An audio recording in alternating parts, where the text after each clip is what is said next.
Fox News alert: President Trump's former campaign chairman, Paul Manafort, and his business associate, Rick Gates, both turning themselves in to the FBI today, expected to make an initial appearance at district court in the next hour. The indictment, unsealed against them, contains 12 counts, including conspiracy against the United States.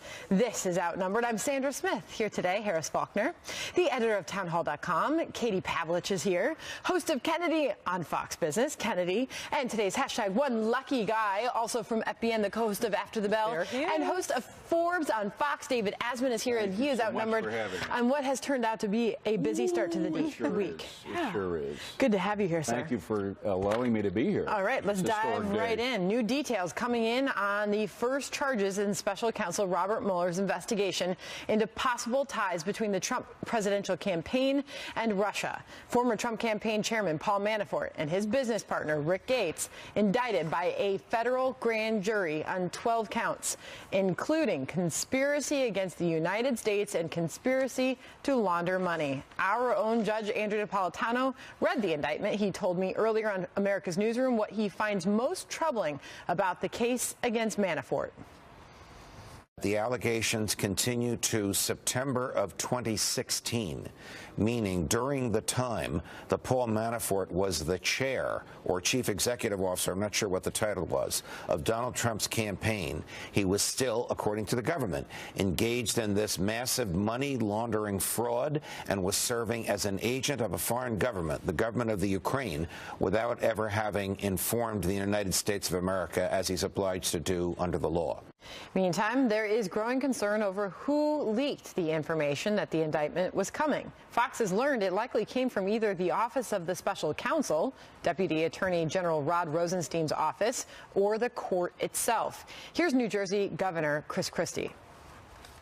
There are very strict criminal laws about disclosing grand jury information. Now, depending upon who disclosed this to CNN, it could be a crime. We have to have the public have confidence in the fact that the grand jury system is secret and, as a result, fair. But again, we don't know who leaked it to CNN. It would be a crime if prosecutors or agents leaked it. Chief Washington correspondent James Rosen is live from the district court. James. Sandra, good afternoon. Great publicity had attended the filing of these two indictments that ultimately turned out to be unrelated to allegations of collusion between the Trump campaign and the Kremlin. But with exceptional stealth, special counsel Robert Mueller and his team arranged for the unsealing of a guilty plea in the Russia case just disclosed about an hour ago, as if to dispel any perception that the probe has strayed too far afield. George Papadopoulos, a foreign policy advisor to the Trump campaign, pleaded guilty earlier this month to lying to FBI special agents during questioning that took place just 1 week after the inauguration. Papadopoulos acknowledged misleading the agents about when he had contacts with a professor overseas and others, boasting of their contacts inside the Kremlin, including a Russian woman whom Papadopoulos believed to be the niece of Vladimir Putin.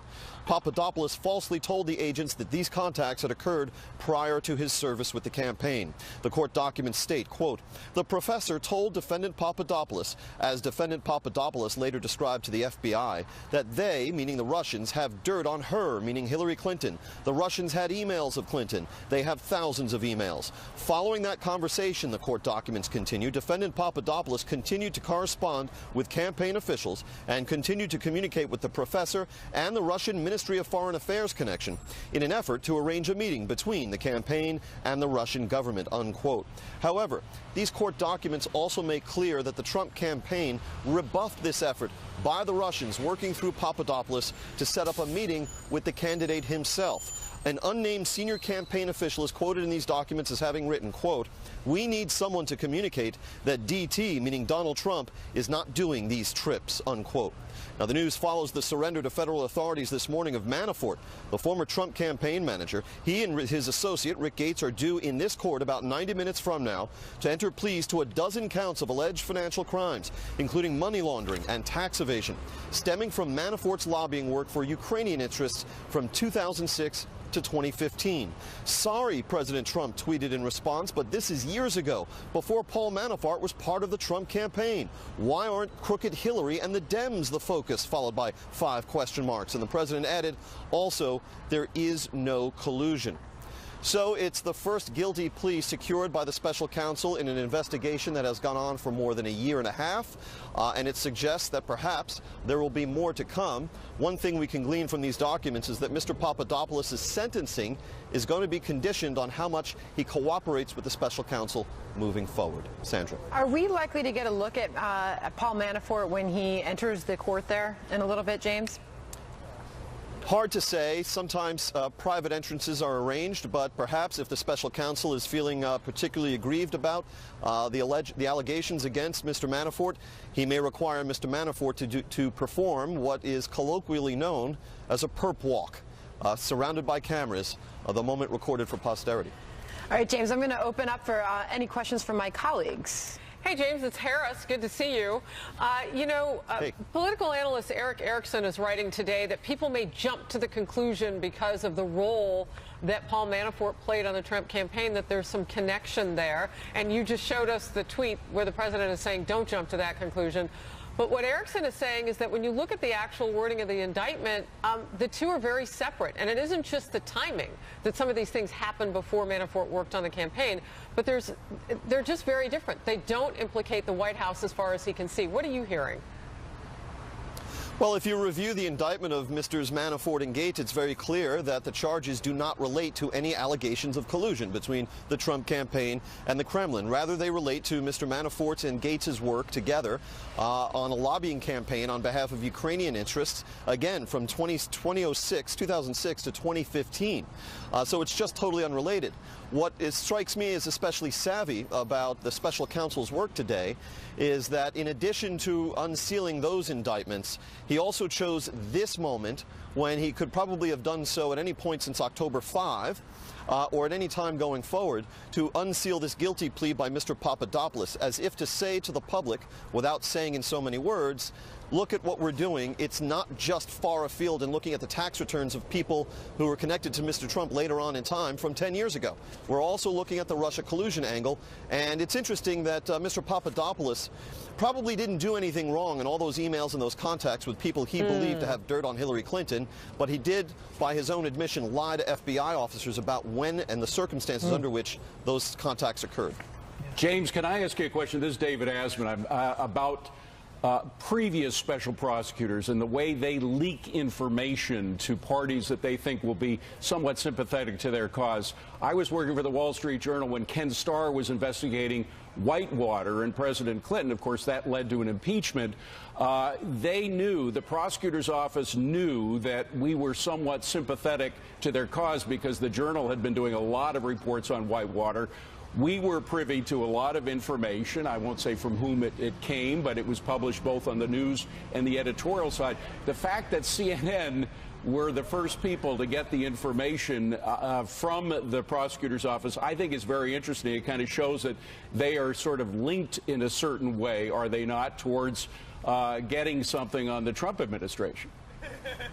I think we have to be very careful, about ascribing responsibility or culpability for the leak of this secret grand jury information to the prosecutor's office or anywhere else at this point. We just don't have the facts about where CNN obtained that information. But be not mistaken about it. If the activities of Paul Manafort a decade ago fall within the purview of Special Counsel Mueller, presumably he will not regard it as far afield for him to be investigating who leaked word of these indictments in the case that he's prosecuting. So this should properly also fall under his investigatory lens. But one point still to be made about that, since we're also delving back into history, David, that there is a precedent for this kind of information leaking, for the grand jury process to be compromised. Woodward and Bernstein, the famous reporting duo from the Washington Post, back when they were unraveling the Watergate cover-up, Bernstein himself interviewed a grand juror in that process, but misled the readers of All the President's Men and the Washington Post for decades about this, and it didn't really come to light or get confirmed until 2012, when a biographer of Ben Bradlee, the editor of Woodward and Bernstein, was published based on files of Ben Bradlee's that showed that, in fact, Carl Bernstein did interview a grand juror and did mislead his readers about that. Our great historian, James Rosen. Good stuff. Wow. Drop that mic, my friend. Just drop it. I'm sure we'll see a bit more of you later as they are expected to arrive at the courthouse shortly. I'm going to open this up to Katie Pavlich now because I walked into the green room before the show and you were knee deep in these indictments. You said you're into this. What stands out the most to you as you go through these? Well, it's never a good day when your former campaign manager gets indicted on 12 counts of felonies. But it is important, as we just went over with James, to point out that there is not a single sentence, not a single word in the indictment that refers to the campaign. Now, the left has been all over the Trump campaign for months about Russian collusion. That's not what this is. This indictment is all about Paul Manafort's shady business dealings, about him lying to federal agents about where he was putting money, his business partner being all in on it as well, tax evasion. I mean, this is about his private business, which has gotten him in trouble. And as you saw, the president is trying to distance himself from it. But the other thing that is important here that does have to do with the campaign is the plea deal that was made with this 30-year-old Trump campaign advisor. Now, again, he is accused of lying to federal agents about setting up meetings. He is not in legal trouble for trying to set them up, and it should be noted that nobody from the campaign actually attended any meetings that he was trying to set up in Russia. Well, I think it's also, too, what James said. He said, well, there wouldn't have been anything wrong with what he did, but then he lied about it, which is a reflexive action of some when they think that, oh, my goodness, are they asking me, presuming that I've done something wrong? And that's sometimes what can happen to you when you don't have legal counsel. I don't know what his situation was at the time when he was asked. But sometimes that can and now it's the lie that has him in hot water. Or when you're trying to protect someone else, which in the case of Paul Manafort is trying to protect Paul Manafort. So, you know, it'll be interesting to see if what Mueller's team is doing is putting the squeeze on some of those accounts, because what Paul Manafort loves is money and being in proximity to power. So if they seize those assets, those offshore accounts where he allegedly laundered millions and millions of dollars, absolutely, are they doing that and putting that kind of pressure on him in order to get him to spill on the next person and whoever else they seek in those indictments? Can I just say the one thing that's interesting about the Papadopoulos guy and his guilty plea is what James had said, is that the prosecutor's office is trying to prove that they haven't thrown such a wide net dealing with things that happened way before Manafort ever dealt with Donald Trump as a campaign chairman, that they want to show that they're looking into stuff. Well, I wonder about Fusion GPS. I know we're going to be talking about this later, but there's Fusion GPS, there's Uranium One. There are a whole lot of Russiagate issues about which Robert Mueller should be looking into. If his main interest is looking into how Russia was affecting our election campaign on both sides, he's got to look at both sides. And so far, there's no indication he's been doing that. One thing that's come up that I was kind of curious about. So our team has been reporting this morning that Paul Manafort was caught off guard by this, that he was completely shocked that anything like this was coming down. Do you remember the raid? This is that they moved on his home? Predictable thing. The no-knock raid. I mean, it got really chippy. With investigators. And so he must have known. He must have said something might be coming. Absolutely. And what did they seize? Financial documents, tax information. Those wire transfers in 2012. Probably I feel like something we need that to they're broaden this out, though, and ask the question, what does this mean politically? How does this affect the Trump agenda, end of day? Well, first I want to say you made the point that the special counsel, there's no evidence of them investigating the Uranium One deal. There actually is. Special counsel Mueller is now investigating the Podesta group, John Podesta's brother. So I think we have to clear that up, because he is investigating things that we're not maybe aware of yet, but he certainly is going after that as something that is in his interest. How this affects the president politically, he should stay away from this. He should take his own point and take its advice in the sense that he says it happened before. It has nothing to do with the White House. Paul Manafort never worked in the administration. He is not a government official. It's not their problem to deal with. Move on and focus on it. By the way, can I just say one thing, which is that when Bill Clinton was going through the process that led to his impeachment by Congress, he did a lot of things like welfare reform. He actually passed a cut in the capital gains tax. We're embroiled right now in trying to cut taxes. So you can get things done while this process is going on. It's amazing how the conversation has changed this Monday, right? I mean, it was all the dossier, Uranium One, Hillary Clinton, the Democrats last week, and we're in a completely different mode this morning. Maybe that's not coincidental. Just pointing it out. As we await former Trump campaign chair Paul Manafort's initial court appearance happening at any moment this afternoon, some serious serious questions for special counsel Robert Mueller over whether he should still be leading the Russia probe. There are calls for him to testify about his role as FBI director during the controversial Russia Uranium One deal. As one columnist says, he should resign. We'll debate. Plus, some lawmakers are demanding answers now that we know Hillary Clinton and the DNC helped fund that dossier on President Trump and Russia. They want top Democrats who denied knowledge of the payments for the dossier to be interviewed again. The political fallout.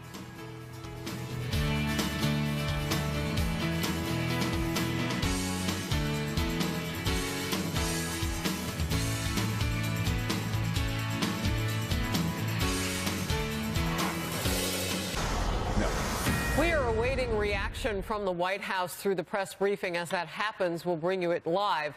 Meanwhile, this is the reaction. It's to the 12-count indictment against President Trump's former campaign chairman and his business associate.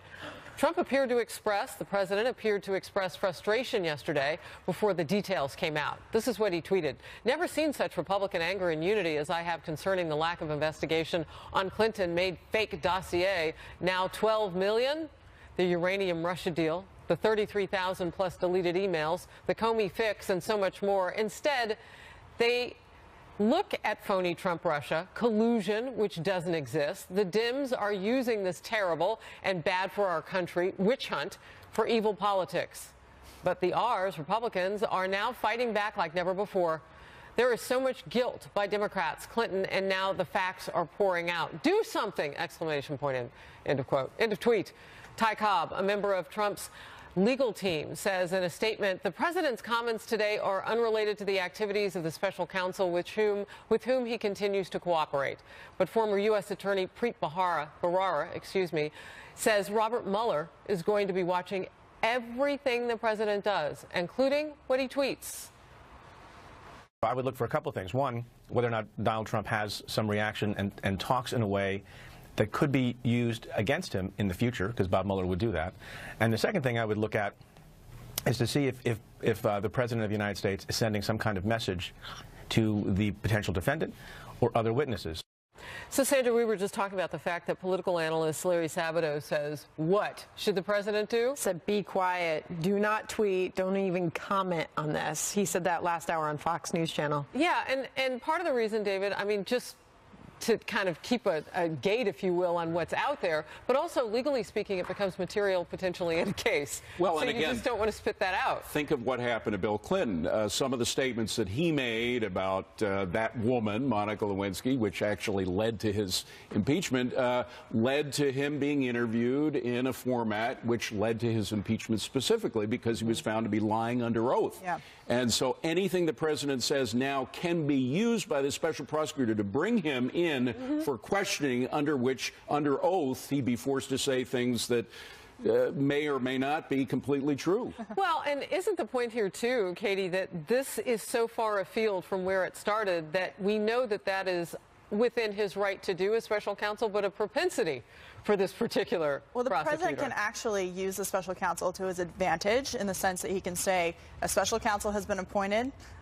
We have plenty of lawyers working on it. If you're interested in it, call the special counsel's office. They have a public relations person who will answer all of your questions. And I think today when Sarah Sanders comes to the lectern in the White House press briefing room, that is probably what she will say. She will refer all the questions about this to the Justice Department, as she should. That's exactly where it belongs. Kennedy? No, I actually understand the president's frustration here, because if you feel like you haven't done anything wrong and you feel like there are great and powerful forces working against you, and you know his greatest political opponent, Hillary Clinton, he feels like she has done so much wrong and has gotten off scot-free and will probably never meet real justice in her lifetime. I understand that, and I understand that urge to protect what you've worked very hard for. Having said that, you can do more damage to yourself and to your administration by feeding those impulses for justice in the moment. Well, and the point that you made, David, too, it isn't just tweeting, but it's what if you make a mistake? You can't. You can't go deleting it. Well, you can make mistakes in tweets, but what you say in tweets could be used by the special prosecutor to bring you under questioning. And again, President Trump is not a politician. Bill Clinton was a professional politician, grade A professional politician, and he made mistakes. Right, so exactly. that led to his being questioned. But him being not a politician is why Manafort was there in the first place. People like Manafort are attracted to that because think about it. But he was fired. These dynasties and institutions and politics, those teams have been put together for years. But and Manafort was fired, it must be remembered, by the Trump campaign because of the fact that he lied to them. So they had the good sense to fire the guy. I'm trying to think, Katie, of all the times since he has been president that Trump was warned, don't respond, don't say anything, be quiet. And if he ever really did just that. I mean, this case is different because you're talking about the legality. Right. I was just going to say, you know, there are political moments where he says things where Republicans wish that he wouldn't. That is not really an issue.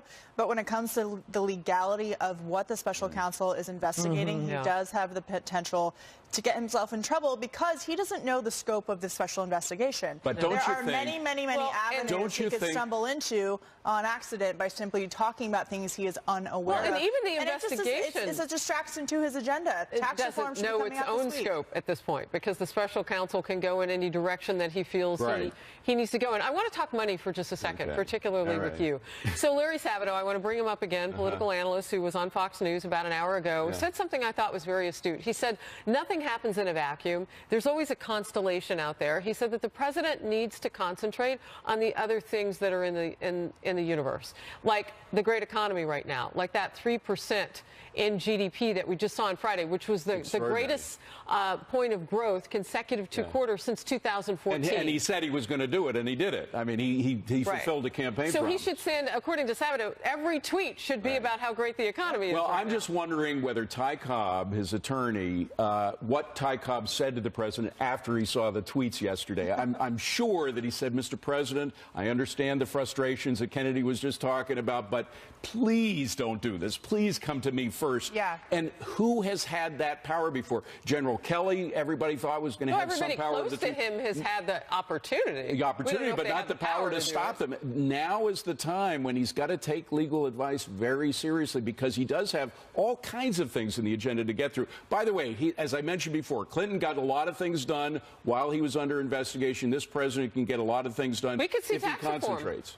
Tax reform was done during the Clinton administration while he was being investigated by Ken Starr. So far, everything that we've seen, none of this compromises how his base feels about him. So he can continue, and you're absolutely right. He should tout the good news that's coming out economically. Consumer confidence just came out today. I do want to make sure that we reiterate the point. Unless there has been a major change in the last little while, we know that it has not been reported or printed that the president in any way, shape, or form is under investigation with this. All right, let's move on. As we await former Trump campaign manager Paul Manafort's first court appearance on the first charges in Robert Mueller's Russia investigation, what about the Democrats and their involvement in now that infamous Trump dossier during the campaign? Why a key Republican wants Hillary Clinton's top lieutenants to return to the Hill? For some questions. Washington, D.C., after hours, because politics and the news never stop. The conversation is just getting started, and that's why Shannon Bream is now live every weeknight from the Capitol to the White House. What happens in this town never stops impacting you. That's why she's digging into every agenda, issue, and event that could shake up the country. Get the facts, get the expert analysis, and get it all live. Fox News at Night with Shannon Bream, premiering tonight on the Fox News Channel.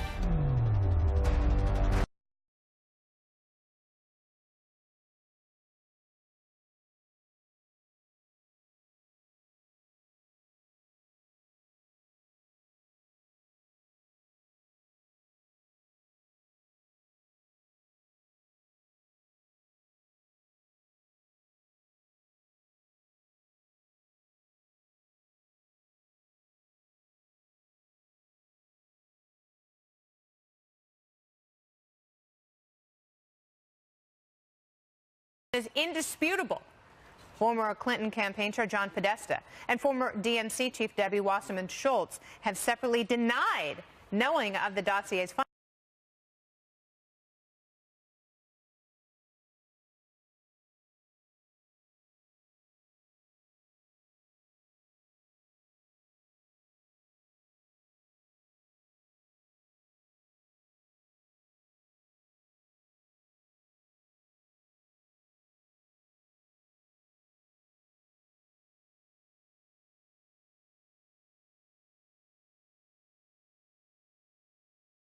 true.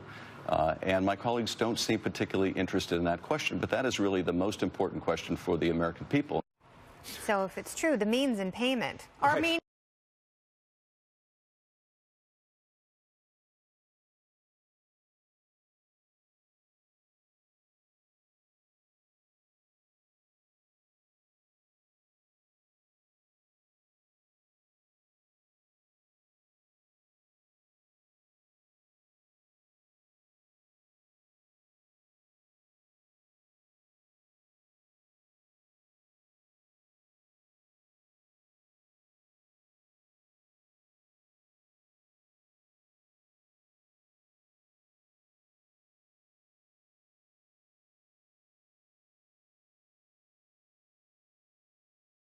System, whether it was the Democrats they were playing or the Republicans. That's what was going on with Russiagate. That's why I hope Mueller is looking at all sides of it, not just the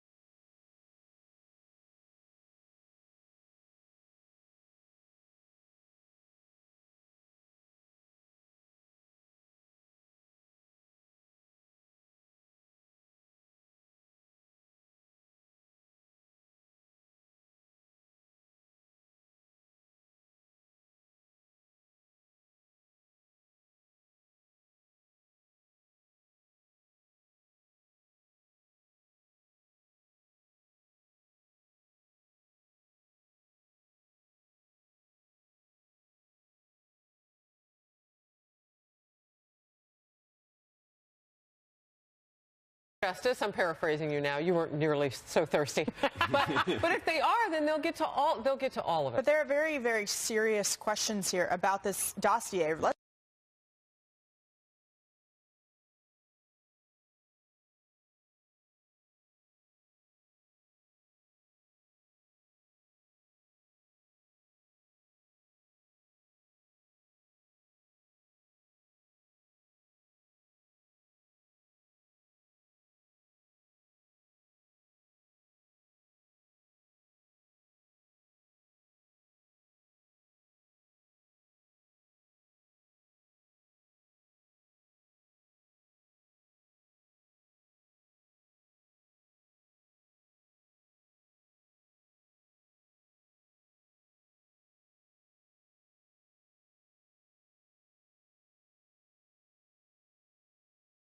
Drawing the line, and you are not allowed to accept payments from foreign entities and, launder them and not claim them, which is allegedly what Paul Manafort and Rick Gates did. That's wrong. Robert Mueller can ask that question. Right. Well, and on the political end of it, it's not necessarily about where people are getting their opposition research, as Democrats are trying to say this is. It's all about accusing the Trump campaign of collusion for months and months, while the Hillary Clinton campaign sat on the fact that they paid for this dossier, while the Senate Intelligence Committee gets up and does a press conference and says, we just need to know who paid for this dossier so we can go forward with our investigation. Right. And they said nothing until Fusion GPS was subpoenaed and had to admit that they paid for it. So they knew all about this, and they're willing to let these investigations go forward without the cooperation that they would expect from the other side. I also find it interesting that as they drill down on this, it would seem that the Hillary Clinton campaign did not circulate this information. They gave it to certain members of the media, but it didn't go among the campaign members. That's exactly...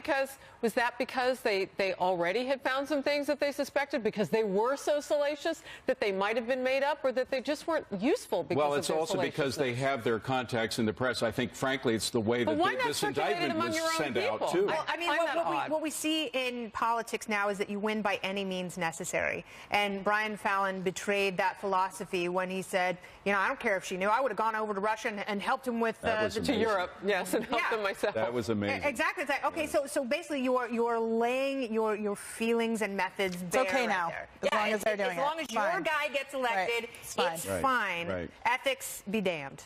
Not really. We're very ethical on the couch, and we are also That's what they say, not what you say. No, sir. Allegedly. Allegedly. We are awaiting the White House press briefing, a new reaction to the indictments, and Robert Mueller's Russia probe. And also, former Trump campaign manager Paul Manafort's initial appearance in court. That's coming up. We'll bring all that to you live Now, in the meantime, special counsel Robert Mueller facing new questions over his potential conflicts in the Russia probe, particularly his role at the FBI. When the controversial Russia Uranium One deal went down during the Obama administration. Is it time for Mueller himself to face some questions? We will debate that ahead from the couch. Stay here.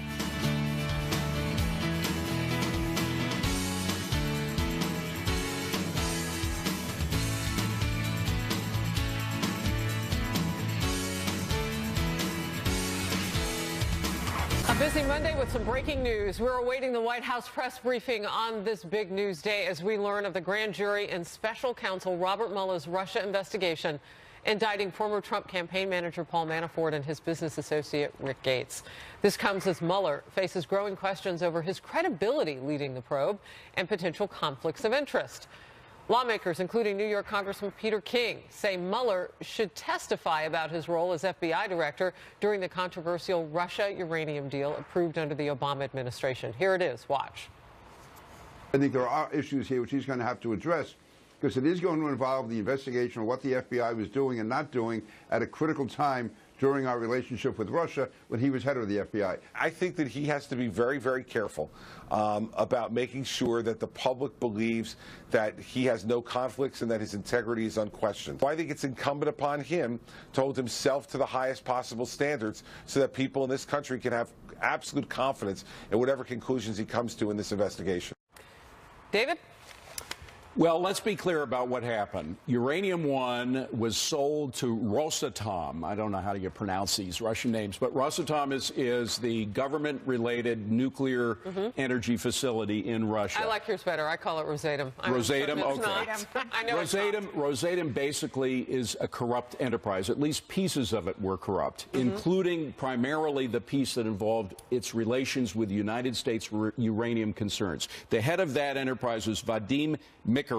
From 2009 to 2012, he was involved in a series of corrupt practices, including bribery, kickbacks, you name it. He was racketeering. He actually was convicted in 2015, sent to 2 years in jail for what he did, and he was in charge of all Rosatom's operations, uranium operations in the United States. So one must assume this is a corrupt enterprise. Why the United States would agree to selling 20% of our uranium reserves to an organization that they know, that the FBI knows is involved in corrupt activities, is beyond me. Can I stop you for just 1 second? I want to ask you this, Kennedy, because we've seen the numbers move on this. We've seen 20%, we've seen more like 11%. I think I've heard you say that, Katie.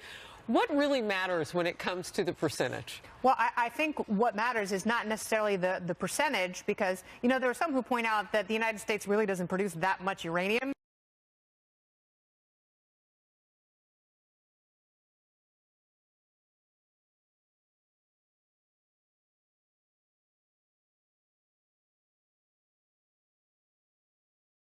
So even if it was only a fraction of our market, that's a teeny tiny fraction of the world market. The point is the Russians were trying to get that uranium